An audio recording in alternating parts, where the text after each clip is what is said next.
Are you ready? Let's go! Don't you sometimes just want to talk about everything? You know, there's days when you can just talk about anything. Need to sit back and chat about nothing at all? Nothing But Julie, coming at you with fun and creative topics and interviews. Did you hear Julie's podcast? She's got the greatest topics. Come join the chat about everything, anything, and nothing. So unwind and tune in to Nothing But Julie. Great topics and cool interviews with some pretty awesome people. And now, without further delay, here's Nothing But Julie.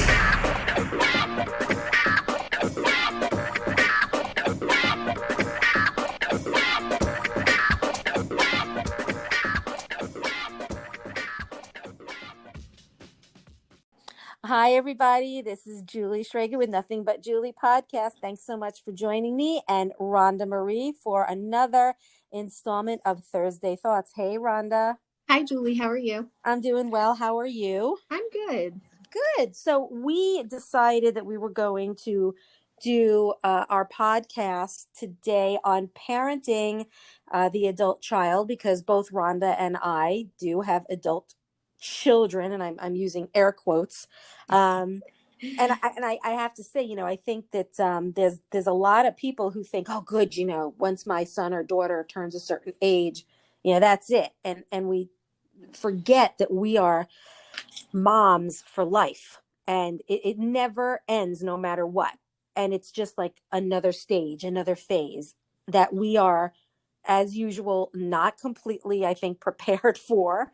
And there's no book for it. And we just have to go with the changes and figure it all out. And things are very different in this world than they were when both you and I were growing up. So it should be an interesting conversation. I being able to compare notes with you as well. Maybe I'll be able to take some tips from you with, some things that I might be struggling with. So likewise, that's why I thought this would be a great thing to talk about.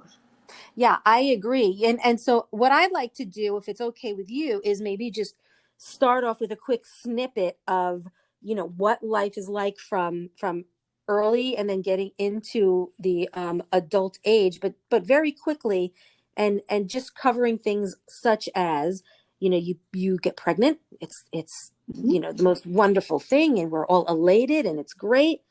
Then we have our babies or baby.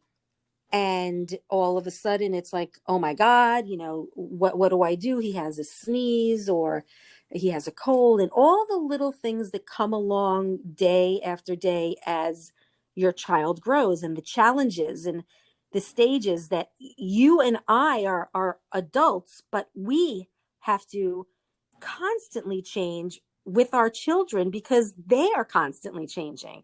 So nothing remains the same, right? Right. And that is so true. And then the struggles that come with that, and then starting preschool, kindergarten, whether it's public or private, and dealing with things that might be happening in school, maybe bullying. We touched on that, I think, last time or the time before that. And, so all of these things, and then the hormones. Oh, yes. The teenage years. Oh, the teen years and puberty and growing, and the expense. Every time that you get them new sneakers, a few months later, they're a whole, new size. And so all of those things, and the things that we probably never thought of or never expected. And I think because when we have our babies, like I said, we're already adults. We're kind of already, where we need to be at that time.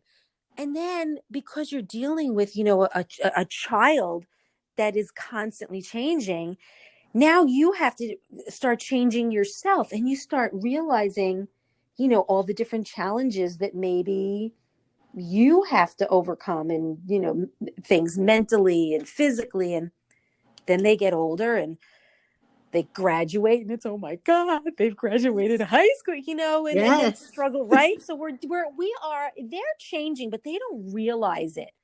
Like, I can't explain that. I know that they know they're changing, but we're already kind of solid. We kind of have a solid foundation when we have our children.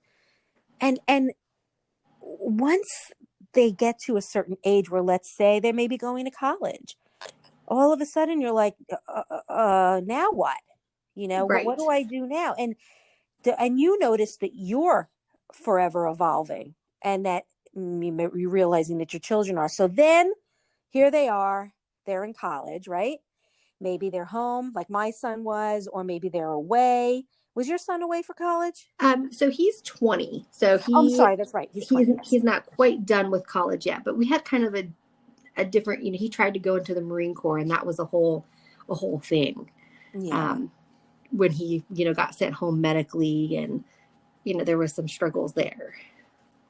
Well, whatever it might be, whether your child has gone to college, done the military, the Coast Guard, becomes a firefighter, police officer, whatever it might be, it's just another stage It and is. another phase, right? It And is.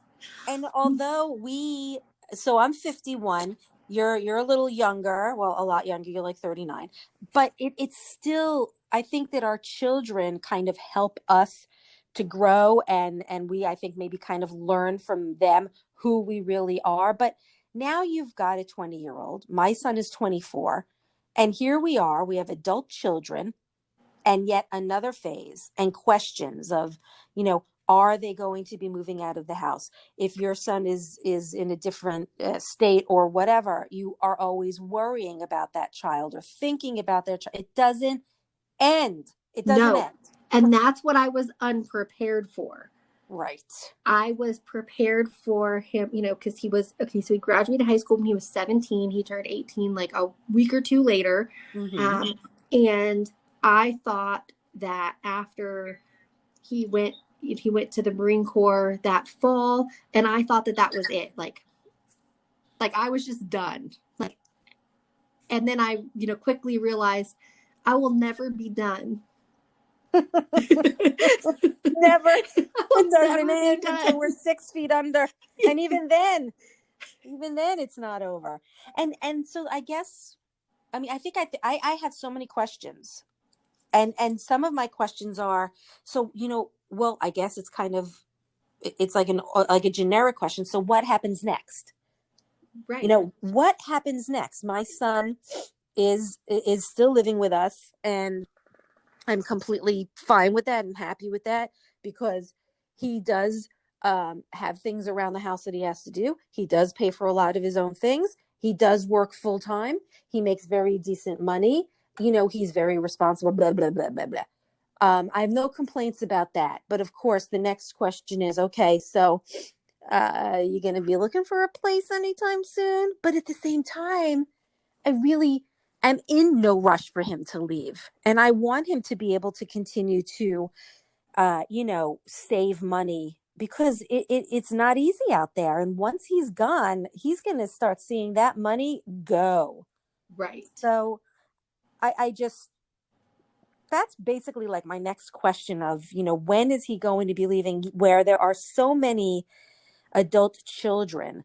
And by adult children, I also mean those children that have their own children that are struggling and have been struggling, that are now living back with the parents. And things have had gotten easier after the recession, but now because of COVID, and because people are out of jobs and are sick and so on and so forth, there's more kids that are living with their parents also to help ends meet. And so I just, like, when my mom was younger and she was an adult, I mean, she was very young when she got married. I think that she was like, how old was my mom? 21, 22. But up until then, she was living with my grandparents. And my grandfather made her work and bring home money and give all the money to them because they were struggling. So it's amazing how things are different from then to now. I don't expect my son to give me money, but I expect him to work and to pay for things Right. as well. So I also think the dynamic has changed. So what do we do next? What are your thoughts on what happens next with your son? I don't know. So like I said, he got sent home from the Marine Corps for his eye, and that was very. What happened to his Okay, eye? so he has a blind spot in one of his eyes, and it's very small, and it's very like a pinpoint. And now I don't know what happened, but my thought is that he got scared and told them about it when he went there. And because I know he has a lot of regrets, but he won't talk to me about it. And so I, just let it go. It happened, whatever. But there was a lot of issues after he came home because he had this whole plan, and then his whole plan wasn't going to happen. And I mean, there were some issues with drugs and alcohol after that. And I was living in Arizona and he was in Oklahoma. And so eventually I told him that he had to come live with me because he wasn't making good choices in Oklahoma. And I know he's an adult and I couldn't enforce that, but somehow we managed to get him to come here. And it was the same thing. I expected him to have a job and, help out around the house. I didn't take his money from him, but he had to do certain things. And, it's really difficult to have an adult kid that's having like some struggles, because you want to just take over and be like, okay, this is what we're doing and this is how we're doing it.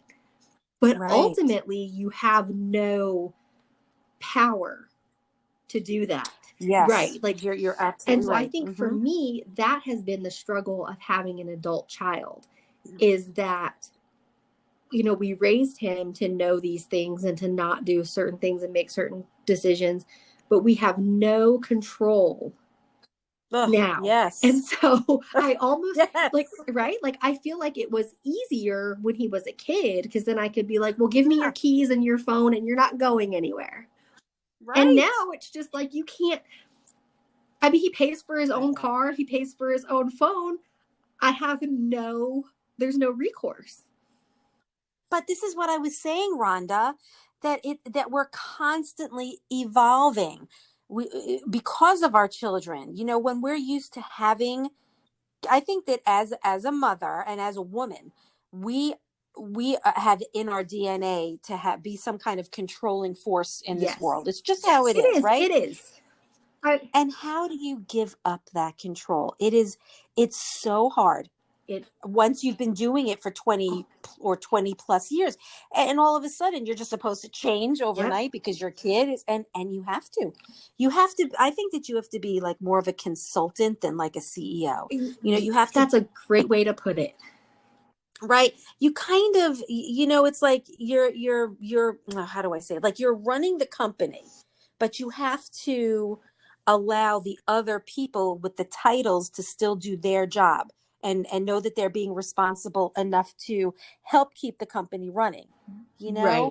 I think it's important that you're like more of like a sounding board, where you have like an atmosphere where they can talk to you, even though I know that we've established that. But you, as an adult child, I'm talking about not being in control. Not like I learned with my son. Sometimes he just wants to come home and vent and talk, and he does not want to hear me talk. He does not want me to give him advice. It's almost like he just wants to see me there looking at him, and then justifying how he feels. And what else am I supposed to do now when I've learned that sometimes he just does not want my advice? He just wants someone to listen. Right. And it's so hard for me to step in. I'm learning, but it was very difficult for me to step into that role. I was not prepared for it. And I don't think that anybody is. And I think that it's definitely a learning experience. And like I was saying with my son, I was so used to being in control and giving him advice.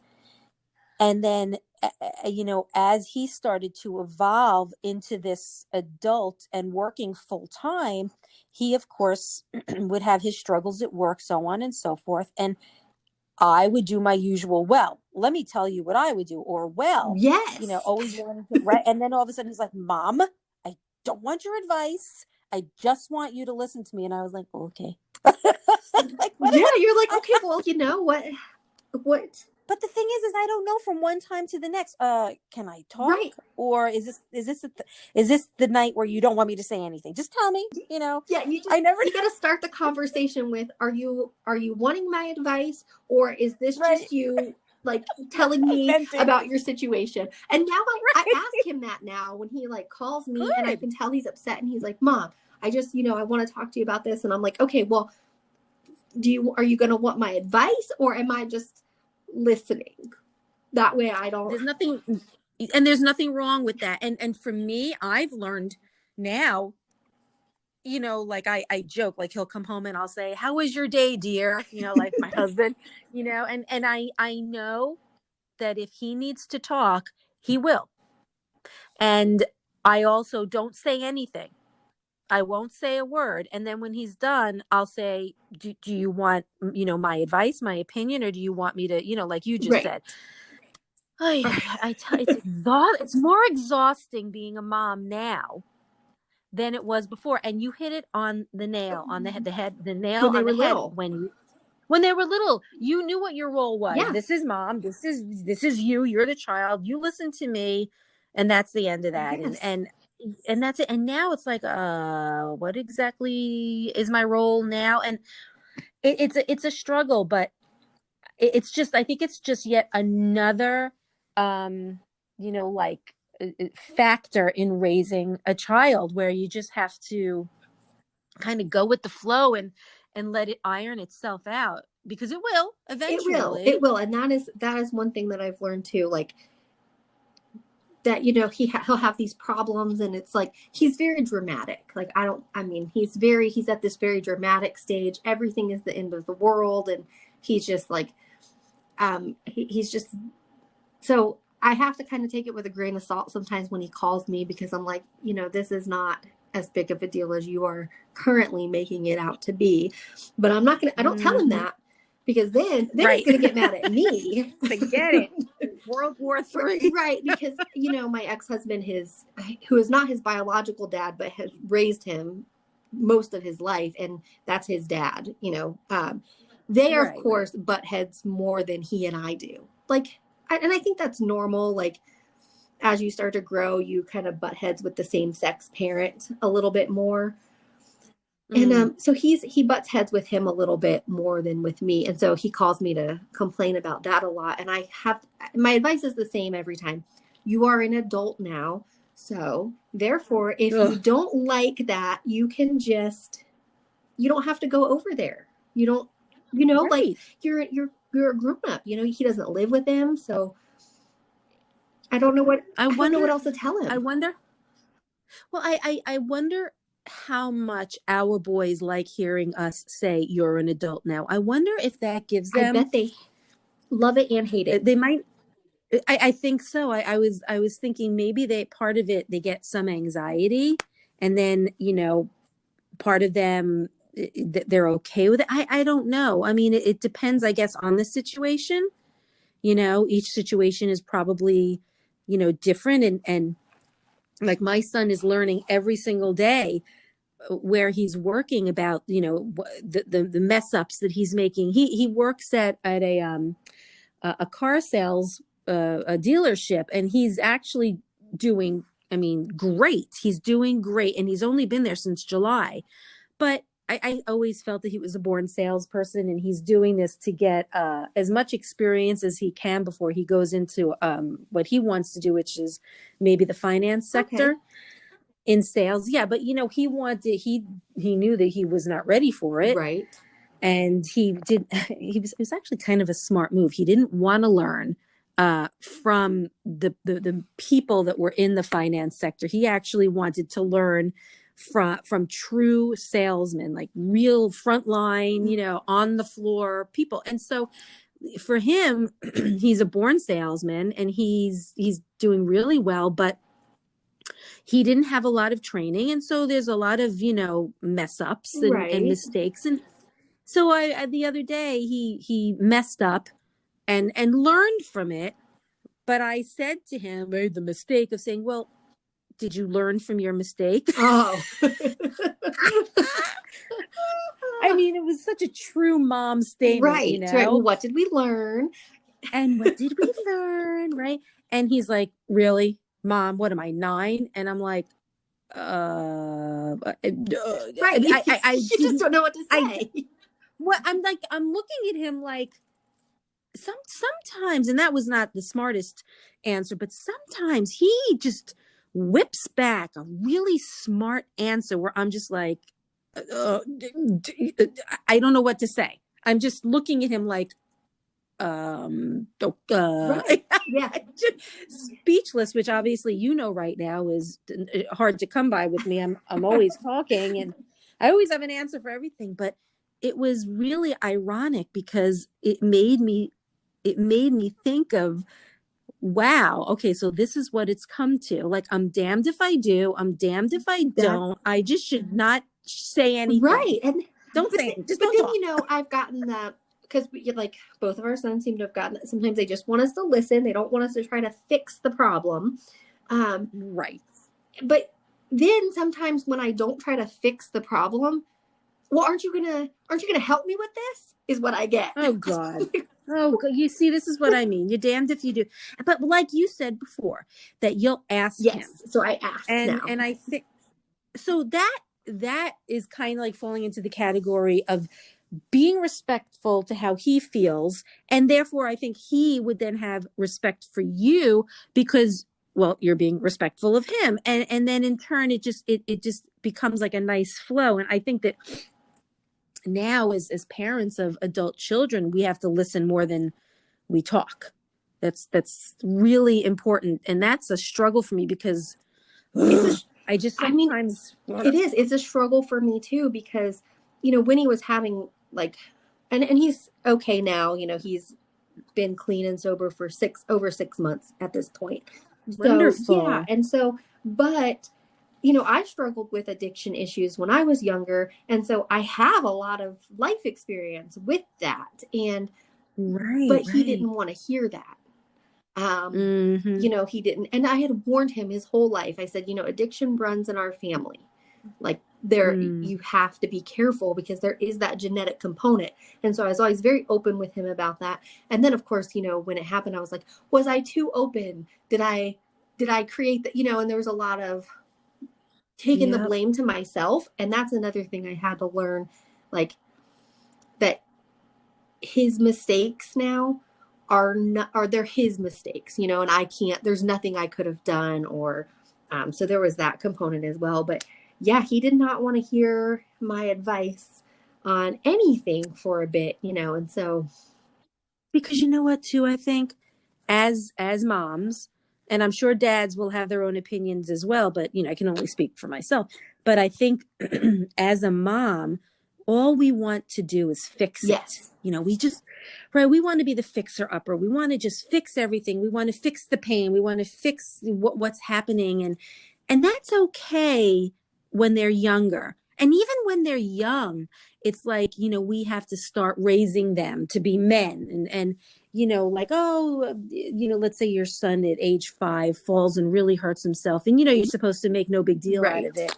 And that's when it kind of all starts. But we're forever the want to fix it people. And it's a struggle, especially with adult children and young children. But when they're adults, it's like you're screwed. You can't do anything about it. You don't have any excuse. And so when they hurt, you hurt. That's exactly and all you want to do, and you want to put a Band-Aid on it, and that's it. And you can't. Right. You want to take that pain from them. And I started to experience this when he was like a teenager, and he had his first serious girlfriend, and like they would get into a fight and he would be so upset, and I would want to like be able to smooth that over, but you can't. There's just some things you can't protect them from. And so that has been all the adult letdowns, like when he couldn't do the Marine Corps. And so he was very disappointed about that. And I wanted to fix that for him. I said, who do I need to call? What do we need to do? Right. Like that was my whole thing. I just went right into problem solving mode, and he didn't want to do that. And so then I had to accept like he didn't want to do that, and then, then there was like college, and he is going to college now, but he hates going online. And so that's the only option right now. And he was like, he just told me the other day, he said, I think I'm going to take the semester off until we can go back in person. He said, I don't feel like I'm getting as much from it being online. And so I was like, well, and I tried to start solving that problem. And he's like, Mom, it's fine. I'm fine. He likes his job, that he's currently doing. So that's good. It's a constant struggle, Rhonda. At any age, it's a constant struggle. And especially with boys, AKA men, when it comes to common sense, I think that it's 25, 26. Now they're even saying 30, where they don't reach that precipice of common sense. Like women have it earlier, but it takes much longer for men to be at that 100% mark for making common sense decisions.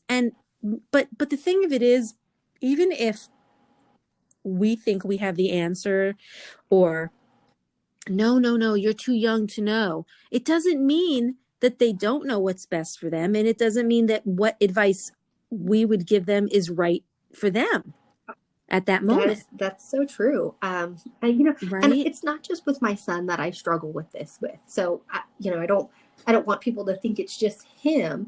I do it with other people too. My friends, my family, if they're struggling with something, I want to jump in and fix that for them. That's just, and I think maybe that's part of being a mom. Like you just you want to make sure everybody's okay and that they're could be, or right. it could just be part of your personality, that you like to help and to give and to make things better. And you feel what other people feel, that's like a very empathetic personality trait. But I what I'd like to know is, now after talking about some of these struggles, the question I have now is, how do we step away? Like your son's 20, mine's going to be 25 in June, so we still have a little bit of time before he's there. But what do you do when you want to voice your concern, but you kind of know that you can't, or that you should? Look, it's never going to end being a mom. Right. And I still, to this day, will call my mom for advice. And it's not just because she's my mom. It's because sometimes I need another opinion aside from my husband's opinion. I will go to my mom and say, listen, so, this is what's happening. There's nothing wrong with going to your mom, your dad, a friend for advice. But my mom has known me for 51 years. She knows how I tick. So that's why I'll go to her, because she knows how my brain works. And I think there's absolutely nothing wrong with children, when they want to, come to us for advice. And I remember seeing, it was like a cartoon or something. I know that you've either seen this or heard that, there's a certain time in a child's life when they're between this age and this age, where they, they're young and they want their mommy. And then they get a little bit older in the teen years and they're like, screw you, get away. I don't want to have anything.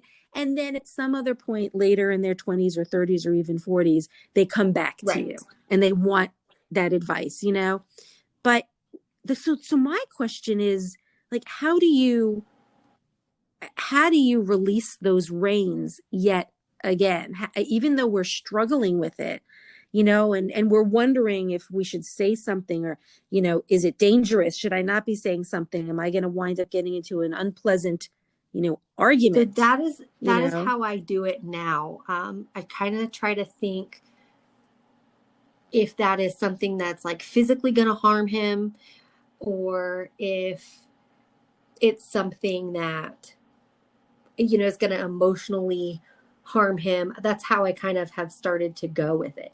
And then if it's, if it's something that is, it's just, he's got to learn from it, then I think, well, I'm just not going to say something unless he specifically asks me. Just because, good.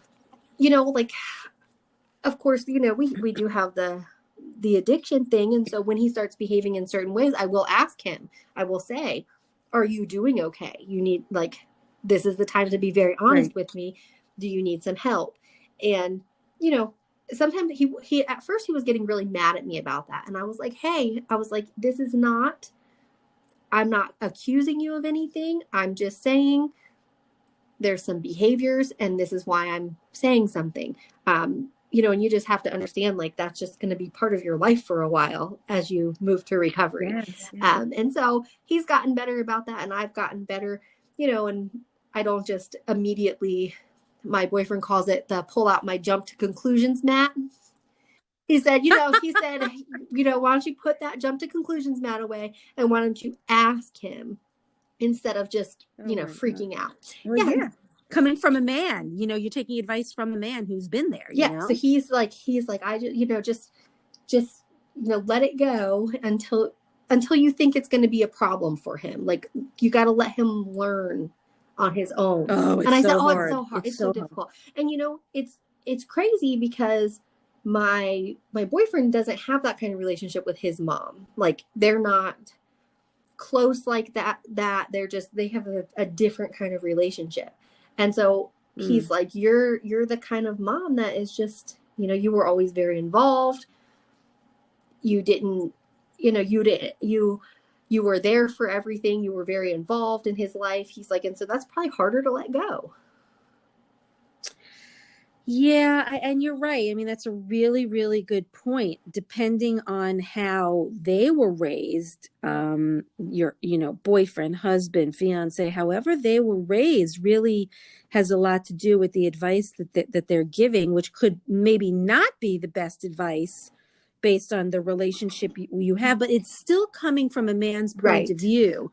So I guess you can kind of take it and mold it and decide what you want to do. That's kind of what I'll ask him, and I'll ask my ex-husband. Now, my ex-husband's mom she's very involved. She's like, I guess like back in the day, they would have called her like a helicopter parent. And so I think between the two of them, between the two extremes, I can figure out where I need to be. But it is difficult because my son will often tell me, like, you're not treating me like an adult. Like, you're still treating me like a kid. And my response back to that used to be like, well, you're acting like a kid, which is not helpful. It's not a helpful way to go about it. But, so now I just treat him like try to treat him the way he wants to be treated, I guess, like an adult. And now that does have its consequences, because the other day he asked me to help him find new car insurance. And I said, well, this is who we use, and here's their website. And he's like, well, can you just like get some quotes for me? And I was like, I don't think I can, because that's something that adults do for themselves. You see, this is what I'm finding. They want to have their cake and eat it too. They want to be able to say, hey, back off. I'm an adult. Oh, but wait a minute. Wait a minute. Can you make my dentist appointment for me? Right. and so that's how, he's kind of started to realize, like, because he asked me the other day, he's like, I need to go get my eyes checked. And I was like, okay, well, like, this is where you went your whole life. So you're in the same town. I guess you could just call them. And he's like, can I tell you? And I know I bring this up with every podcast, but I was watching a TikTok the other day, as we do, and I'm sorry, it does mimic real life a little bit, even though it's TikTok, but it does.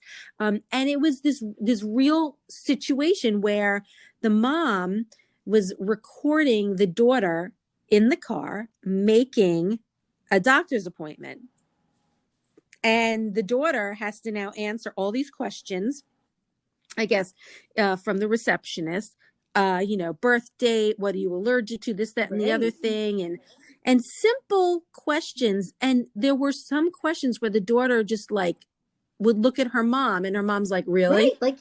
Like her mom said, finally, give me the phone. She just took the phone out of her hand to finish making this appointment. And I thought it was the most hysterical thing, because like I said, I think that our children want to pick and choose when they want to be an adult, and when it's convenient for them. And it's like you're really you're confusing the shit out of me. You are making me not understand my role exactly here. Right. And then you get angry at me when I go to give you advice, but then you say you don't want it, or you get angry at me when I don't make this appointment for you and you're still hurting. I'm like, yeah, I don't know what you want. So yeah, he kind of he was like getting a little attitude with me because he said, "Did you know that I did not get my annual eye appointment? They sent a postcard saying I was past due." And I was like, okay. Like, and he said, I know. And so he was like angry at me that I wasn't reminding him, as though I'm supposed to take care of, his calendar for him, I guess, like an assistant. And so, but you know what? I was thinking about this as well. My ex-husband, he sort of went from his mom doing all of that for him to then I would do it. And so I was thinking about that, and I was like, that was my son's model for much of, like, first he had me as a single mom. So it was just me and him. And that's when he was very young, up until he was 7. And then it was me and Tim were together, and Tim kind of like he would go to the doctor, but I would fill out his paperwork. And so I had unintentionally just stepped right into that role. And that was a large part of my frustration in our marriage. And so I told my son that. I was like, look, this is what's going to happen to you. You're going to go from me taking care of everything to you, and then you're going to get like a serious girlfriend or something, and you're going to expect her to do it. And that's probably not going to work for her. So you have to do these things on your own. Well, and I think, you just hit on something that I actually want to talk about. Like, my son does not have a girlfriend. His quote is, "I don't have time for that shit." That's his direct quote. "I don't have time for that shit," which I think is hysterical. But at the same time, I'm like, good, because I actually think that it's really important that kids that are moving into that next phase of adulthood, that they don't immediately have a girlfriend or a boyfriend. All the time. I keep telling him, right? Because you need to be by yourself and figure out who you are. Not only that, yes, not only figuring out who they are, but doing those things that might become expected from their moms to continue taking care of, to now overflowing into the girlfriend or fiance or wife. And I think that once they're on their own, like I know your son is, and they learn to develop their own responsibility and maturity to do these things on their own, they won't be expecting it from their girlfriend, wife, whatever it might be. It's important. It's really important. And so my son needed to go to the orthopedist. He had something wrong with his groin, whatever. So he's complaining. And for months have gone by. It just didn't end. And I kept saying, well, did you make an appointment? Did you make an appointment? Did you make an appointment? And he's like, well, I don't know the number. And I kept saying to him, well, I actually texted it to you like a half a dozen times. He was full of shit. Like, I've sent you this. Yeah. And also, exactly. These kids have grown up with the internet and having a phone in their hand where they can look up literally anything. And yet my son will tell me that, well, I don't have their number to a business. It's so funny. It's like, shut up. You know that you're just procrastinating because you want mommy to do it. So I had said to my son, the only way you're ever going to feel better is if you go to the doctor. And I have sent you that text at least 2 or 3 times. So he finally did it. When I gave in, when I didn't give in, I said, you're going to have to do this. And he did. And he made his own appointment. He's still under our insurance. So he did have to ask, how do I pay? And I'm like, what do you mean? How do you pay? What do you mean? You have my son is still under my insurance as well, but that doesn't mean I'm paying for it. Right. So that means that you use the insurance, and then whatever the copay is or percentage or whatever, you pay that, and they'll tell you at the office. And so exactly. So, but he did make the appointment. He did go. He comes back with a, what do you call it? Like a prescription to go get an x-ray. And he's like, here, just like that. He goes, here, Mom, all of the stuff that I got from, I swear to you, This is what he said. All the stuff that I got from the doctor is on the white desk. And I said, that's great. Are you going to file it away? Like, why is it there? I knew why it was there. And he's like, well, because I have to get an x-ray. I said, and again, why is it there? Why are you telling me that it's there? Because I have to go. But I said, are you insinuating that quote stuff is there so I can make an appointment for you? I'm not understand. Like, I knew what he was getting at. So I think like 10 days went by and I kept getting these phone calls from the Diagnostic Center of America, because I guess they must have gotten a call from the orthopedist to make an appointment for him. I said, can I give you my son's number? He freaking gave them my number. So I said, let me give you my son's number.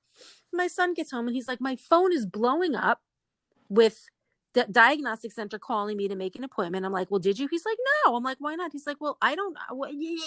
I said, do you need an x-ray? Yeah. Then make the appointment. It's like he didn't get it. Like, oh, like he's a smart kid, but he's just not getting it, So I just thought it was amusing how hard it was from A to Z for him to take care of himself with this one thing. But the fact is, he did do it. He did get the x-ray. He went actually to a chiropractor a few times and he's feeling much better. But it took 10 years for him to do it, but he did it. He learned, and he knows now that if you need to go see the doctor, you're on your own. Like, I'll give you all the information, but because I know who's in network, who's not. That's another thing he has to learn about. But it was like a struggle for him. And it wasn't that he couldn't do it or he didn't know how. It's because he was so used to me doing it. And they just think like, my mom will just take care of this for me because that falls under mom duties. And I get it. I get it. But at a certain point, you have to do it on your own. So my son recently, he went with his dad to work and he fell. He slipped off of the truck and fell and hit his head. And so, of course, he had to go to the emergency room.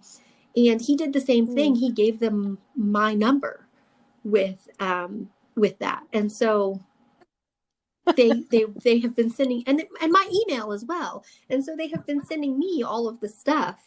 And I told them, I said, you have to have an email that you check as an adult that your stuff goes to. So that's just, you're going to have to do that. He's like, well, I never check the email. And I said, well, I don't know what to tell you. Like, this is, and I said, are you okay? And of course I want to know, like, you're okay. You don't have a concussion. Everything's fine.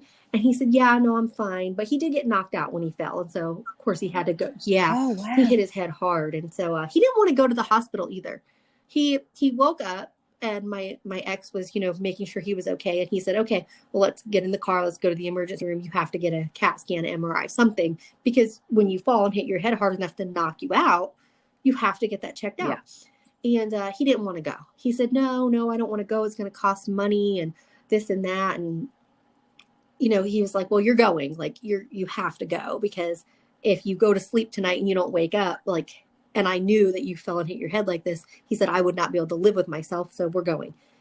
But he had to be told that he had to go.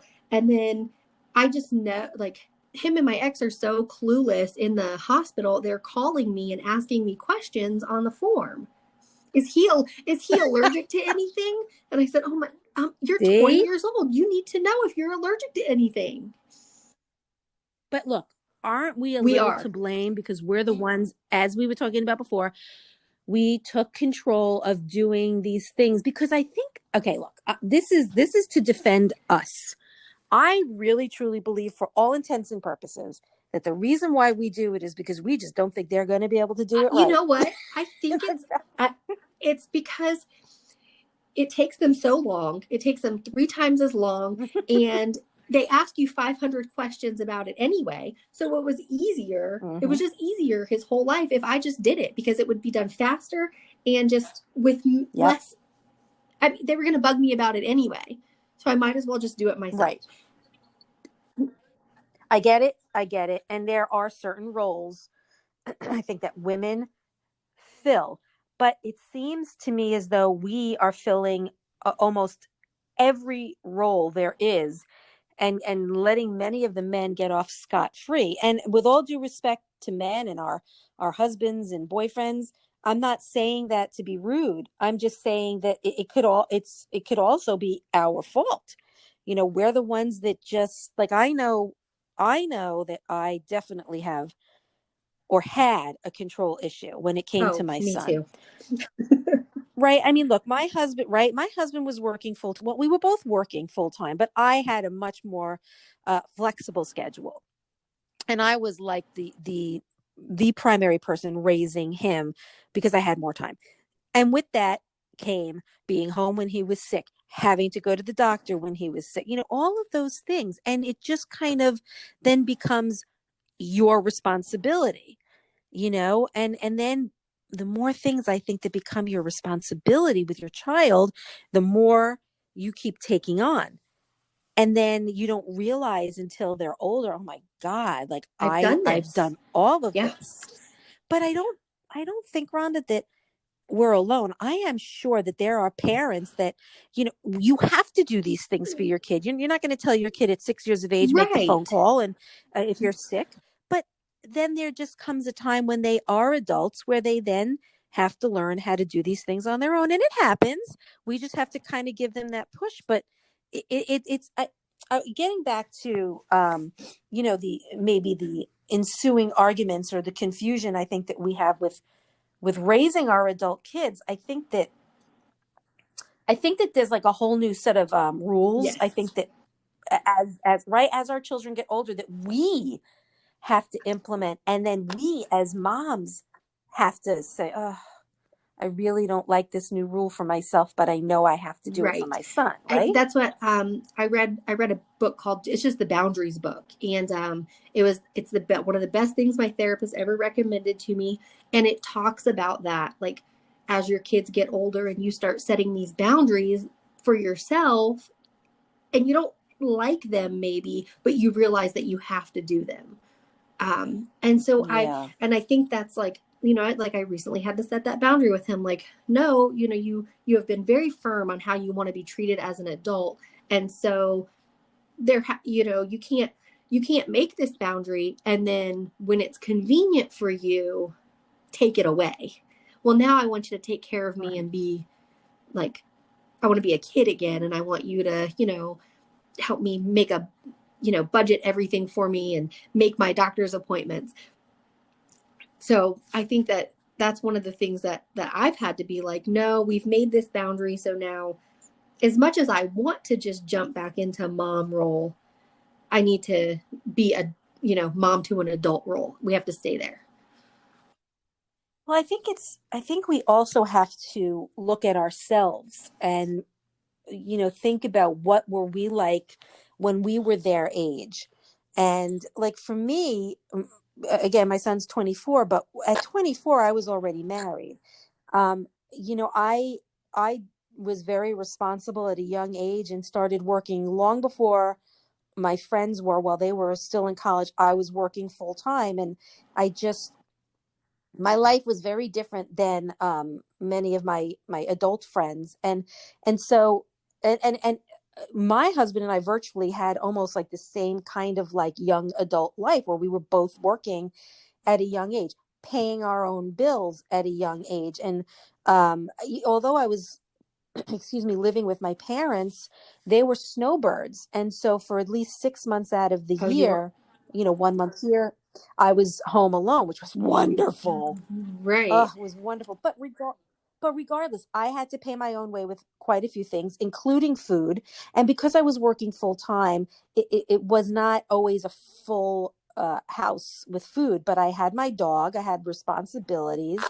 Um, Things were a lot different then. So when I feel like almost an argument ensuing with my son, and I have to take that step back, I try to think of what I was like at his age and how would I want my mom, to be. And I remember a lot of times my mom would just sit there or stand there listening. Like she wouldn't interrupt me and she would wait until I was done. And she actually wouldn't give me advice until I asked her. Like she was almost like my Right. therapist, I could talk and talk and talk. And then she would, then say, well, in a very calm, neutral voice, maybe give me advice, but like under the cuff, like very like nonchalantly, almost in a way where I didn't even realize she had given me Right. advice, well, maybe, I do you remember there was this book, How to Talk to Children so they will listen or something like that. It was a really awesome book, and I really should know the title because I taught a class on the book, but it's How to Talk So Children Will Listen. I think that's the title. But anyway, I have got to tell you, it was probably the best book I read. And the majority of the book was about justifying your child's feelings. There's nothing, Yes. right? And So, that's very powerful. go Like, ahead. even as an adult, when I am having just a bad day, like I struggle with bipolar disorder. And so sometimes, my moods don't really, they don't match like a situation in my life, but I'm still having those feelings. And so, one of the biggest like peeves for me is when somebody's like starts pointing out why I should not be having those feelings, as if I don't already know, as if I haven't already thought through that myself. But, when they just say, I'm sorry you're feeling that way, and then they just acknowledge that I am feeling that way. It's so much better than the opposite. Yes.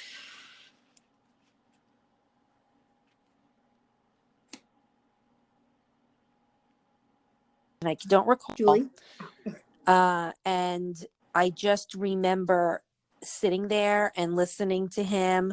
And rather than giving him advice, I almost like pacified him and made it a non-judgmental situation and said things to him like the book would say to a child, like, I understand how you feel, or I can understand why this person would make you feel this way. And it's so powerful. Just knowing that someone gets how you feel, instead of what a lot of people say, oh, shake it off, or don't worry, tomorrow you'll be okay. Right. It's None not, of that is right? helpful. It's not. And especially even as an adult, just because things work as a child does not mean that they won't work the same as an adult. And justifying feelings. Right. Even if the other day my son was really, really angry and upset about a situation that happened at work that was not his fault, but he was pissed. And I can tell when he comes home and he's ready to vent, he just does not want to hear me say anything. It'll just fuel his fire.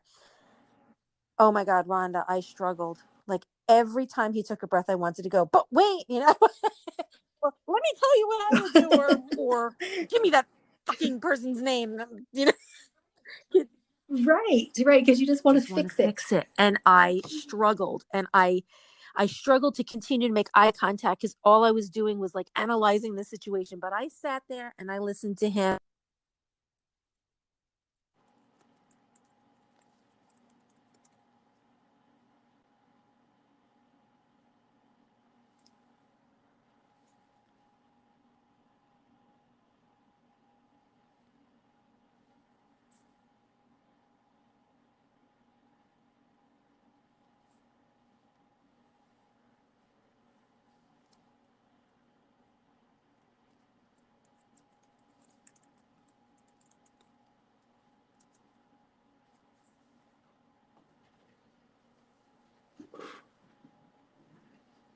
Oh, you still there? Okay, sorry. Yes, it was.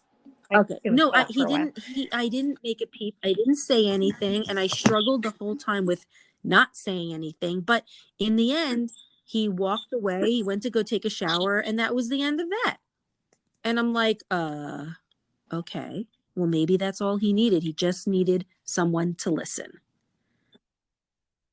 Yeah, I think sometimes that's it. I mean, I know sometimes that's it for me. But it's hard to be on the other side of that.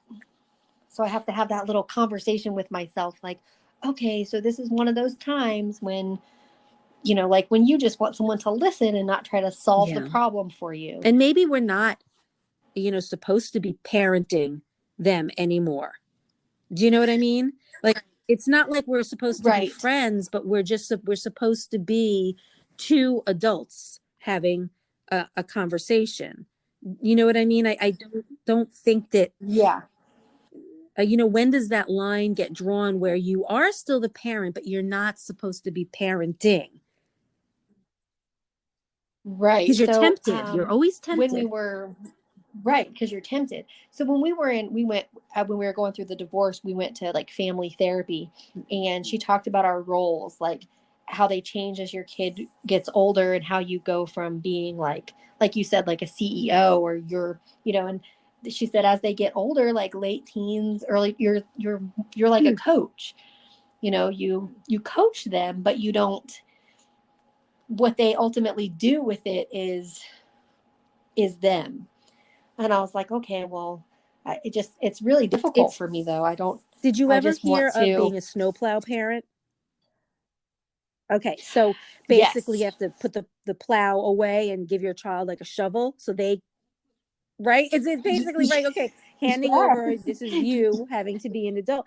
Because look, businesses want like a fully functional adult. They want to hire fully functional adults. They don't want someone that is going to struggle, or someone that's going to need a lot of help or not be able to make decisions, and I think that, when I don't want to get into this whole thing, but I'm just going to say, when I was engaged to my husband, my oh, this is so funny. My mom, it's actually not funny, but I have to laugh just to keep my sanity. My mom and dad met with my husband's parents, and my husband's parents are not the greatest people.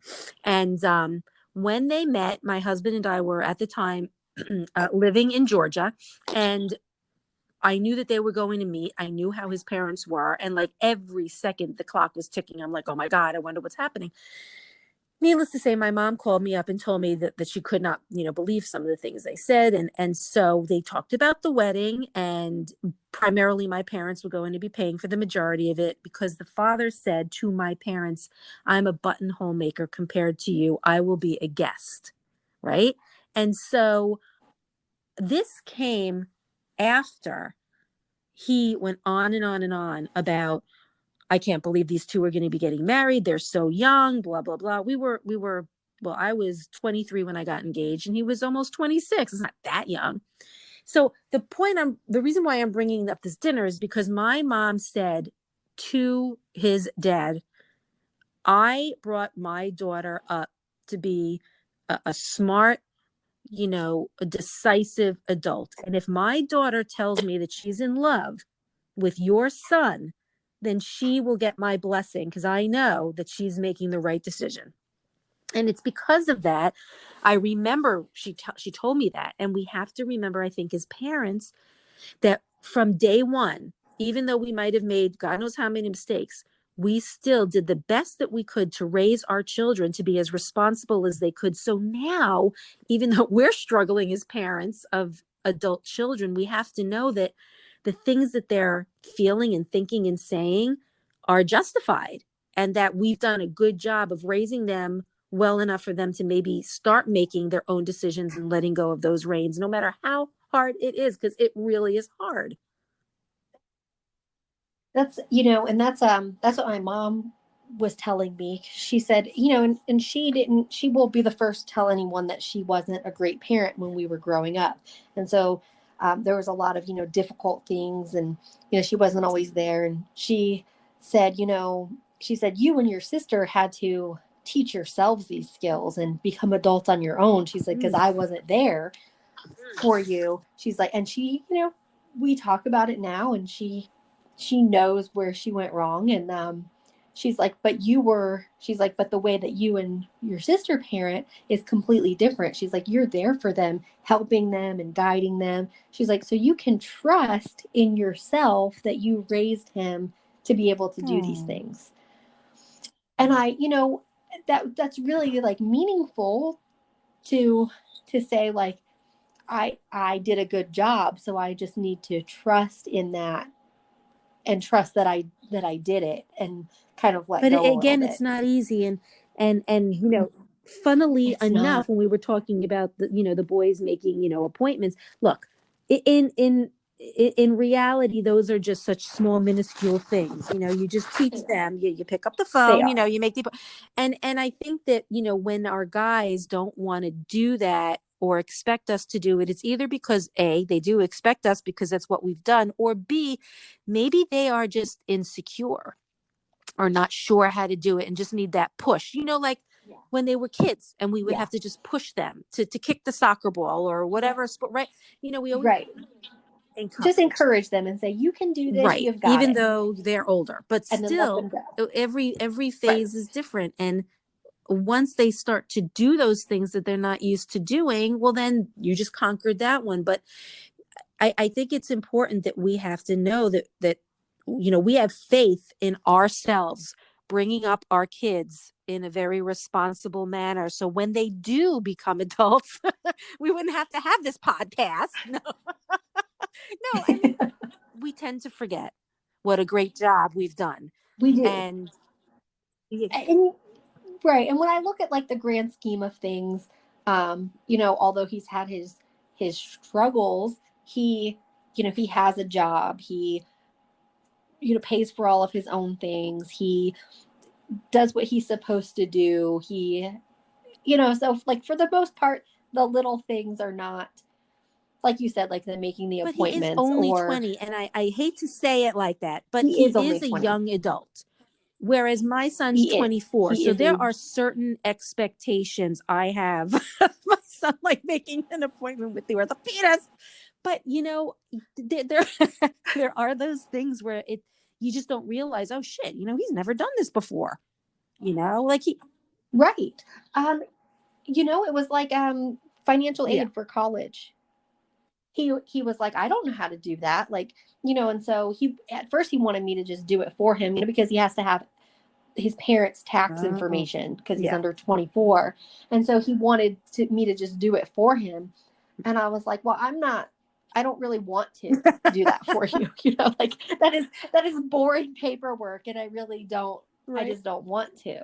And so I sat with him the first time he did it and went through it with him, and now he just does it on his own. And he just says, hey, I need this year's tax information for you. Can you send me that? I wanted to mention, we tend to forget all the things that you and I have done on our own without the help of other people because they weren't helping us and we had no choice but to figure it out. And we figured it out. And hey, for me, I had to figure it out without the internet, without a cell phone. I had, I had to find all of this stuff. How did I ever find a referral to a doctor without going on to Facebook asking for referrals or the Nextdoor app or looking up reviews on Google? How in the world? We did it. Right. You had to just pulled up in the phone book. And so, or I would ask a neighbor or a neighbor's friend, whatever it was. When you're thrust into doing something on your own, you're in survival mode and it happens and you get it done. And I just think that there are times when we have become so used to being mommy that that's our role in life. Yes. And because we become so used to it, we just do it. Right. And I think that's the part of the problem. Like, I don't like to see him in that struggling mode. But when I think about it, like you said, like with my own life, I did all of these things and had nothing. Safety net. There was nothing there, like I had him when I was 19. And so I had a baby at 19. And so like, that was it. I went to college, worked, and had this baby, and I did it all by myself. So when I think about that, I'm like, it might not have been perfect, but we that's did okay. What I'm trying to say. And I don't think it's just, even though I like to hold women up, more than men because I'm a woman, but I also am certain that men, when they need to, they will do it without the help of others. And as a matter of fact, when my son was telling me something about work, he was talking about this and that and all these other things. And I'm like, what the hell is he talking? I had no idea what he was talking about. It was all this new verbiage that he had learned. And I remember feeling so proud because he's just going on and on and on and talking about his day and all the software and finances and this and that and that and this, and just feeling this sense of pride that, look, he actually learned all of this without me and he knows it all, so I Right. know he's going to be Right. okay. And I will always be his mommy and I'll always be there for him. But the role is ever evolving. Like if he needs me to help him decorate or go shopping, I will. But as he gets older, he has, I know, realized that his role has changed. And like the other day he came home and he's like, where's dinner? I wanted to, Rhonda, where's dinner? Where's Ooh. dinner? So I was like, oh, are you hungry? Dad and I got something to eat. And he's like, you didn't get me anything? I'm like, no, I didn't. I didn't get you a thing. What am I supposed to eat? I'm like, oh, you know what he said? You couldn't have told me this before I got home. I couldn't have told you that. I didn't know that I had to call you up and say, oh dear, there's not going to be dinner for you. Pick up something. Like now that's what I have to do. I have to make sure that I also remember to tell my 24-year-old son, there's no dinner for you. So that he can feed And himself. I'm just like, at that moment, I was like, oh my God, I can't believe it. I actually did not let him know. I feel so bad. It's 9:00 at night. He's starving. And a part of me was feeling guilty that I didn't let him know. And then the other part of me was like, shut up. It's not your responsibility to let your adult son know if there's dinner. It means he's expecting it.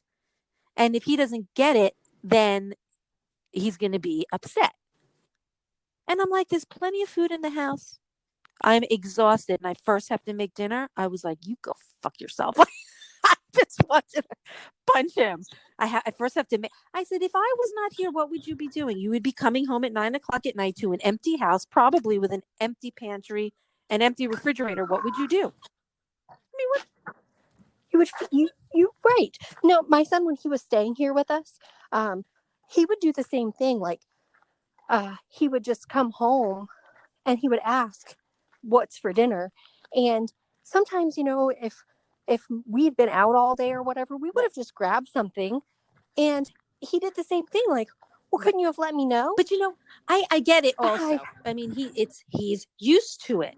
And now right. he will text me before he comes home. Is there anything to eat? But do you see how that worked out? You see how now he's instead of expecting it, Right. He's taking the initiative. And you see here, I was feeling like all upset. I didn't make my honey any dinner. And then now he knows. I have to ask my mom, did you make anything? I just think it's so funny. So I think that let's close with what do you think is the best thing that we can do for ourselves to help our kids kind of break from those expectations of mom? Like, what can we do? I mean, I think like how we have set those boundaries, like, you want me to treat you like an adult? Well, then that means that I'm going to treat you like an adult. And that means you can't expect me to do all the things I did for you when you were 10. I'm not going to be doing your laundry. I'm not going to be making your appointments.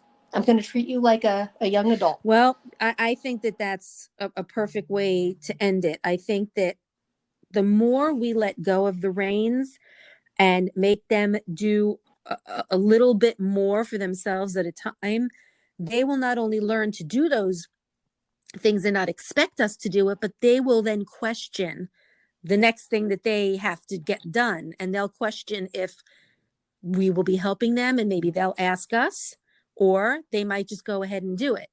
It's just letting go of the reins a little bit more at a time and being okay about it.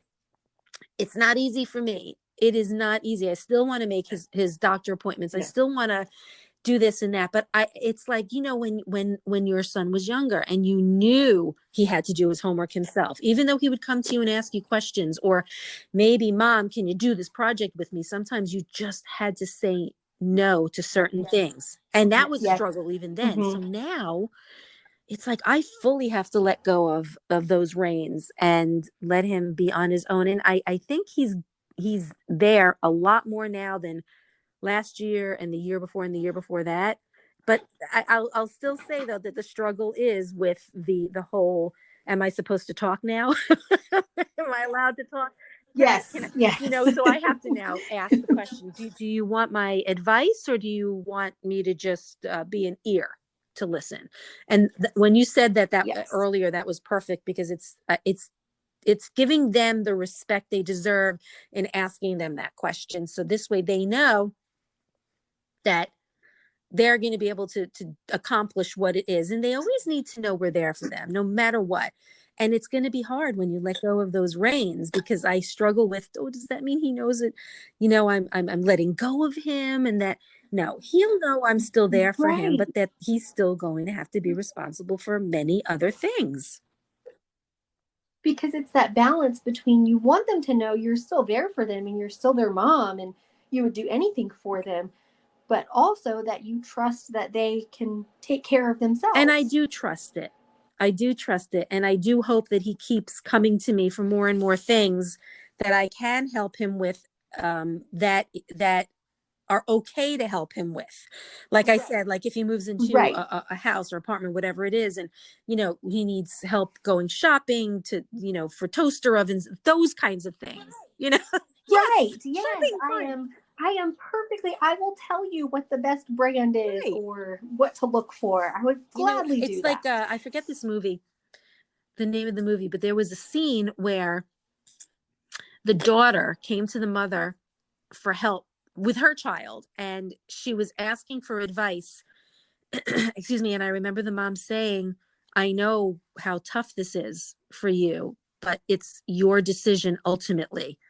But the daughter so badly wanted advice from the mom, not how to do something, but what to do.